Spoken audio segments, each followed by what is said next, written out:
Good morning, my friends. This is Paul. Don't worry, the footage is on its way. I just wanted to quickly open up by saying that 2020 was a weird year for most people, especially for Switch owners, because Nintendo just seemed like they were affected by the pandemic way worse than any other company, even if you take Japan's companies, which Japan isn't really suited for pandemics as much as other companies that have already adapted to working from home situations. So I don't really like to talk a lot about the pandemic on my channel. I feel like it's just everyone knows about it, so why should I bother talking about something that's trendy? However, I wanted to look back on the games that I reviewed that came out in 2020 and ask myself, was the Switch truly such a terrible year in 2020, or did the game developers manage to make an amazing situation despite the terrible circumstances? So let's take a look back at the games and DLC I reviewed in 2020 and give it a shot. The remake of Trials of Mana was alright. It had decent combat and spectacular music, but on the other hand, it just felt like it was way too stuck in the past. Like so many of its storyline, writing, and gameplay mechanics felt like they were from a 1993 game, just slightly modernized. Now, this could just be a Square thing, because Dragon Quest XI was very much like this, and that didn't come out during a pandemic. So I don't think Trials of Mana was held back by the pandemic. I think it was just held back by Square being Square. Or it could have just been that I fought in the party with all girls and didn't have all the guys in my party. Maybe that just made it a lame quest, but from what I heard, that doesn't change a whole lot. So I think Trials of Mana was just destined to always be okay, no matter what year it came out in. Xenoblade Chronicles Definitive Edition ended up being my game of the year of 2020.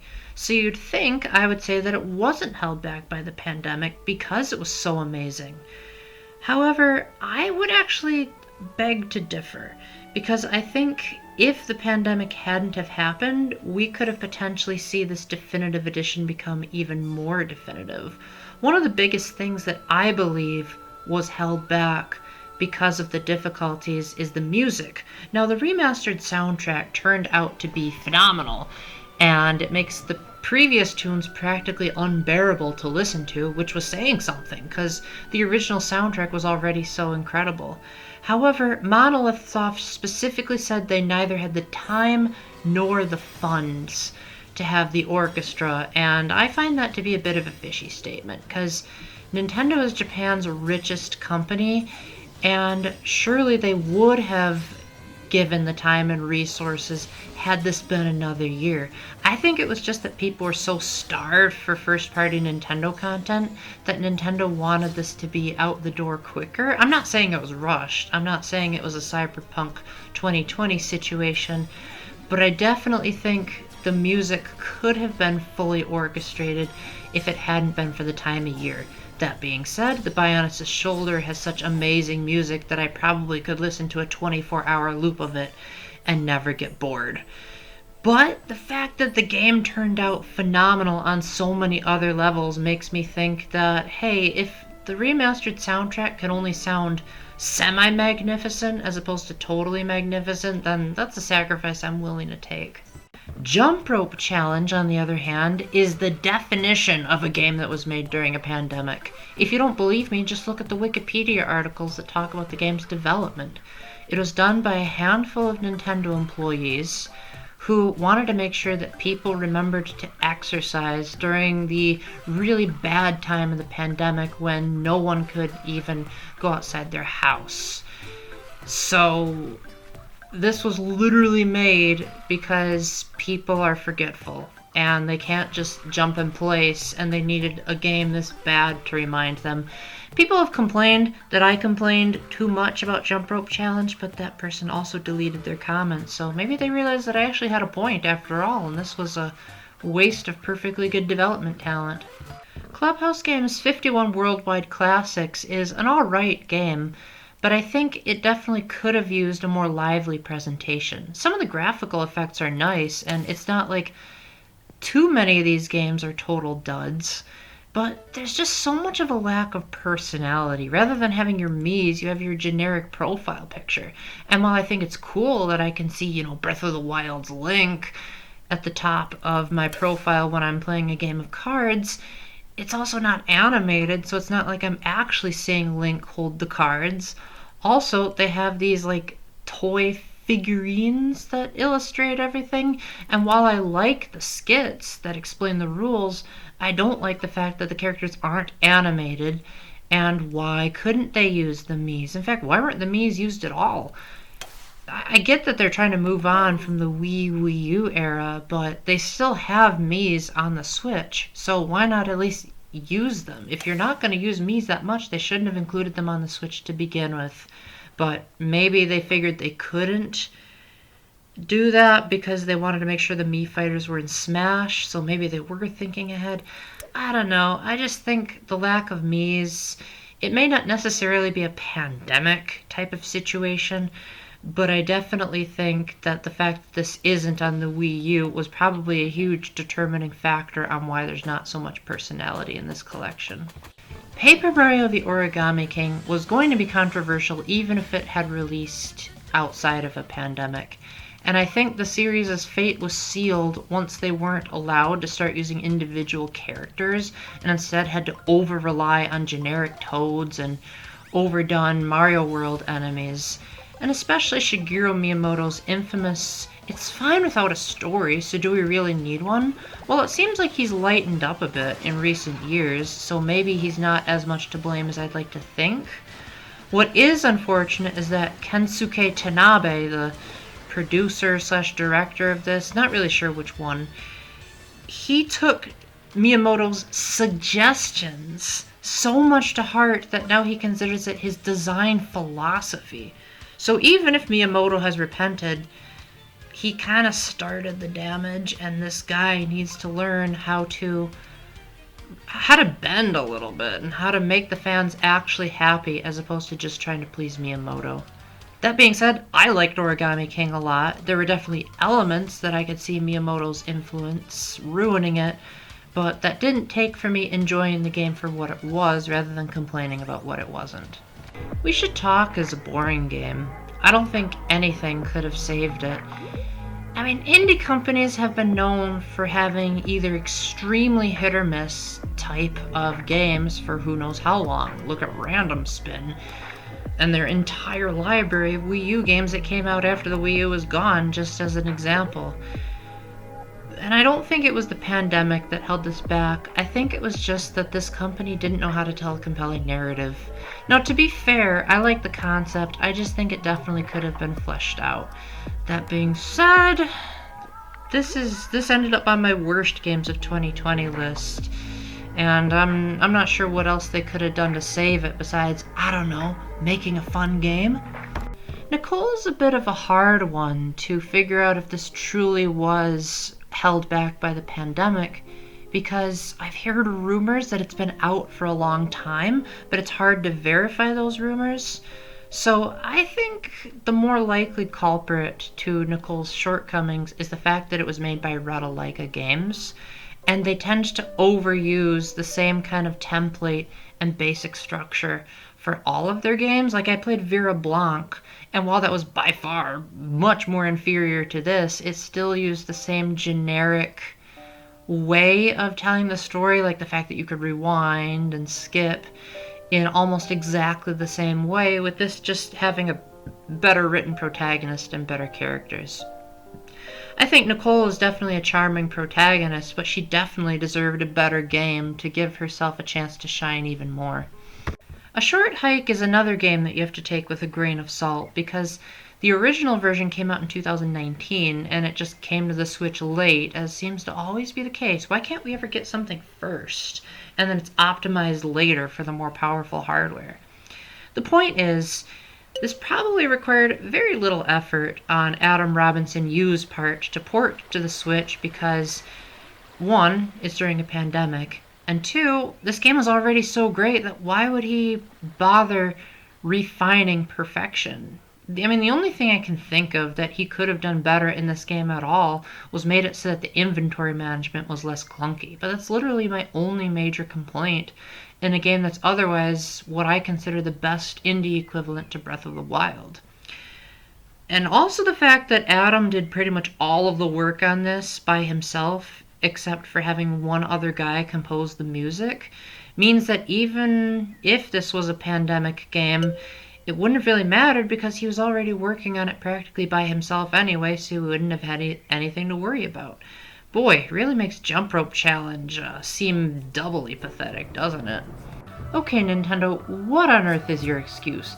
Evergate managed to get a full orchestra and such finely tuned gameplay during a pandemic with a small indie team known as Stone Lantern Games, and this was their very first game, yet you couldn't even give Monolith Soft the time or the money to get a full orchestra so they could make the already great soundtrack of Xenoblade Chronicles Definitive Edition even better? Also, you made Jump Rope Challenge when you're an experienced game veteran developer that's been around since the 1980s, and these guys just got started and they make your platforming experiences look like utter garbage? Okay, I really ought to be praising Evergate as opposed to putting another company down, but I think it speaks volumes on how big corporations get so lazy with all of their money, and these indie developers are simply being passionate about a game and charging a reasonable price for it, and they really ought to be more praised. Nintendo, you did those indies dirty in the old days. Thank goodness it's finally coming back to bite you. This might be a little bit harsh, what I'm about to say, but Super Mario 3D All-Stars feels like the kind of game that Game Freak would make if Nintendo asked them to do their collections instead of doing it themselves.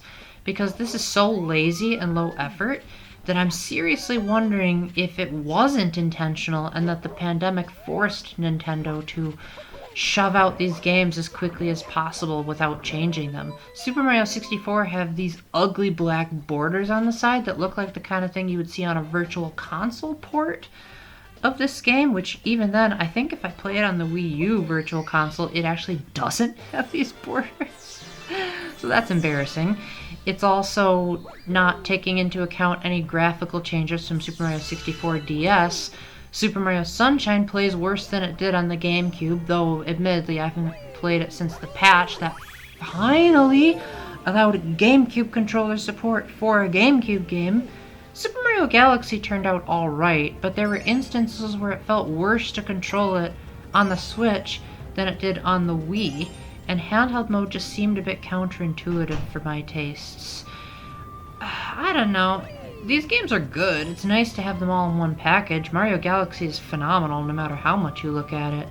But I definitely think if they were gonna make this a celebration of Mario's anniversary, they should have taken the time to actually, I don't know, polish Super Mario Sunshine so that it wasn't a broken, glitch-filled mess, and even has more glitches than the GameCube version if you count before they patched out the debug cubes. Oh, Nintendo.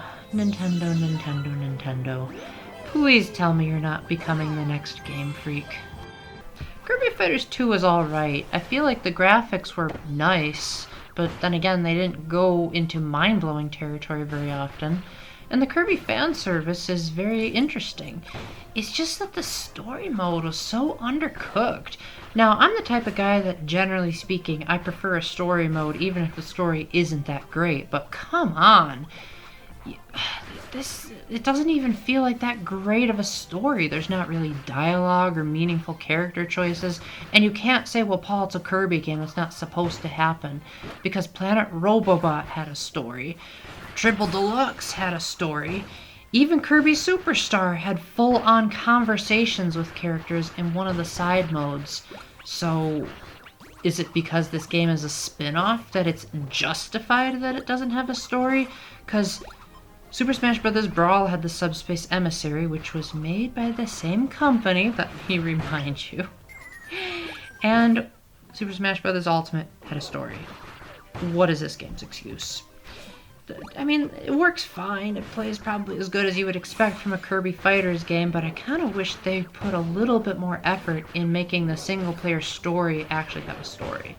I think the pattern on this list has shown you guys so far that there's a new saying that needs to be applied.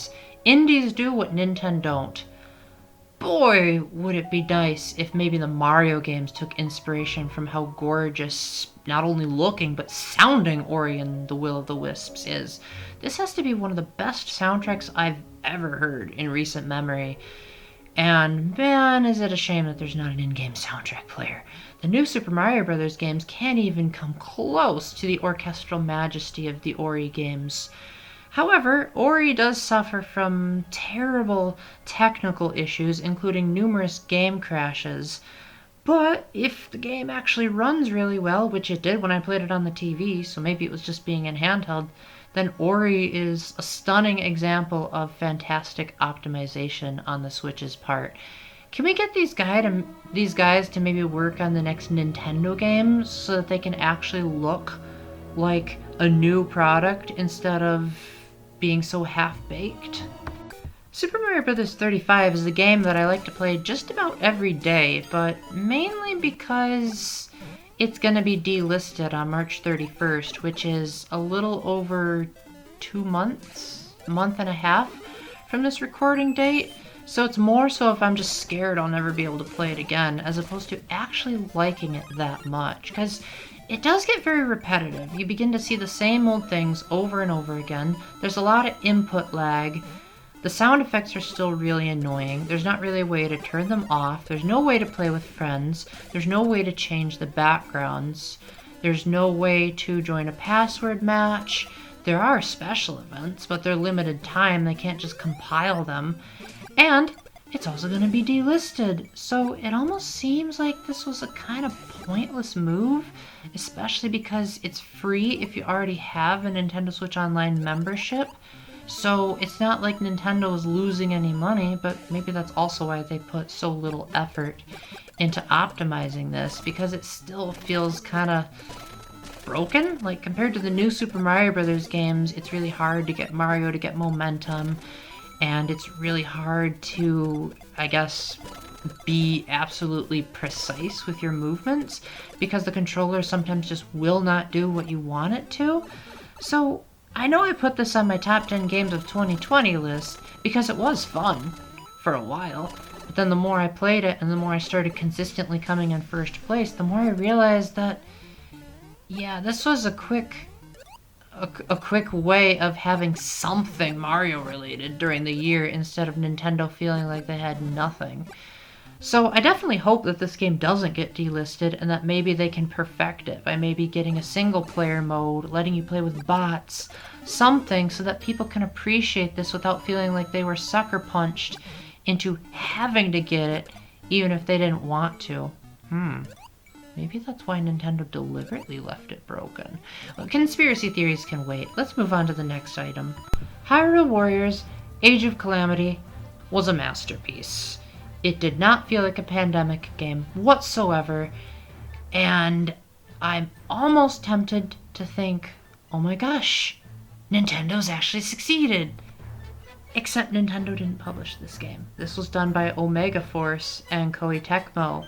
So, of course, anything that isn't done directly by Nintendo can actually turn out phenomenal, and Nintendo always seems to be held back this year despite the fact that they're Japan's richest company. So, maybe in 2021 they'll actually put something to good use with their money, but for right now, whenever they actually had a good idea this year, it's just been held back by limited releases and other crazy anti-consumer shenanigans.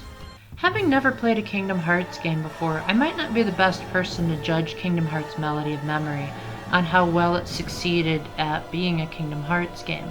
I definitely think the graphics were a bit on the ugly side, but on the other hand, I also heard that the other console versions had that problem too, so maybe it was just the art direction, because when Square makes music games, they put more effort in the music itself being preserved, as opposed to having mind-blowing gameplay graphics. But then again, I think that's been a Square problem for as long as we can remember. Remember those DS cutscenes that they had for their games? And then once you actually got out of the cutscenes, the DS games actually looked terrible. That's, I think, the fate that has befallen this. Still, the fact that there's a new epilogue, and the fact that all this music was preserved, and the fact that they even got some bonus stuff, such as a song from a Kingdom Hearts orchestra tour, I don't think this game was held back by the pandemic at all. I think it was handled as well as it would have been any other year.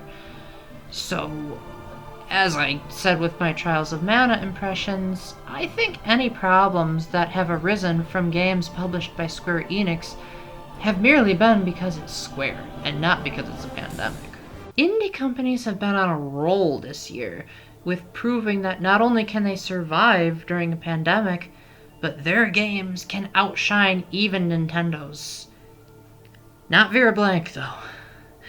I don't know what this game's development team was thinking, but there is almost nothing redeeming about this experience. But they must not have gotten the memo, because they made a sequel just a couple of days ago, and it literally looks exactly the same, just with a different story. They couldn't have even updated the graphics or learned from their mistakes. The Wii viewer didn't like it very much, so I probably won't review it. Thanks a lot, Ride-alika Games. I really liked Nicole, but now you've made me not like your entire company. Finally, we're getting into DLC territory and the verdict. So, there were really only 2 games that had DLC in 2020 that I particularly cared about. Because I know you're going to mention Pokemon, but I'm not a Pokemon fan, so that doesn't really count for me. But I do think that Pokemon Sword and Shield would definitely be the game that I would think had come out during the pandemic if it hadn't come out in 2019. But then again, I think Game Freak is just one of the laziest developers ever. I'll let Chai Guy take it away, because he roasted them even harder than I ever could. So, Cadence of Hyrule had 3 DLC packs come out in 2020. The first was adding new characters. The second was adding new music, which wasn't even new. It was actually just the soundtrack remixed by 2 other guys, so it wasn't even new tracks. The character selection wasn't that great either. Impa was the only one worth trying. 2 of them felt like just clones of existing characters. And then the Symphony of the Mask DLC came out, and you might be wondering, Paul, why didn't you review that? It's because it's so stinking hard. Like, so hard, in fact, that I couldn't even look up a walkthrough, because no one else seemed to know how to do it, and the few walkthroughs that did exist were just over an hour with them trying to figure out what to do. So I think overall Cadence of Hyrule was a wonderful game that's DLC really missed the mark. As far as Smash Brothers, well, we technically had 4 DLC fighters, but I forgot to make this clear at the beginning of the video that I didn't want to count anything Animal Crossing New Horizons and beyond, because the pandemic really didn't start until March. So games like Tokyo Mirage Sessions and Sega Ages Sonic 2 weren't included because they came during the safe part of 2020. As far as Super Smash Bros., yes, we had Byleth, but that was before the pandemic. So the DLC fighters we got during this troubled time were Min Min, Steve, and Sephiroth. And I think Min Min was held back a little bit just because they couldn't do the reveal trailer the way they wanted it to. They had to say, hey, the next fighter is going to be from ARMS. So by the time the reveal trailer did come, we were like, well, we already know it's going to be an ARMS fighter. It's just, who is it going to be? That felt a little bit like, yeah, that's definitely a sign of bad times. Steve, on the other hand, felt as great as we could have imagined him to be, and from what my friends have told me, it is remarkably accurate to the source material, because I've never played Minecraft. Sephiroth? His reveal trailer was mind-blowing. The fact that we finally have new Final Fantasy songs after 4 long, stinking years. Why, Square? Why do you have to be so difficult? And his final Smash actually felt like it was well animated instead of just being lazily slapped together. And also, not to mention that the stage was very beautiful too. So I think Smash Brothers really felt like the developers wanted to say, you know what, Nintendo?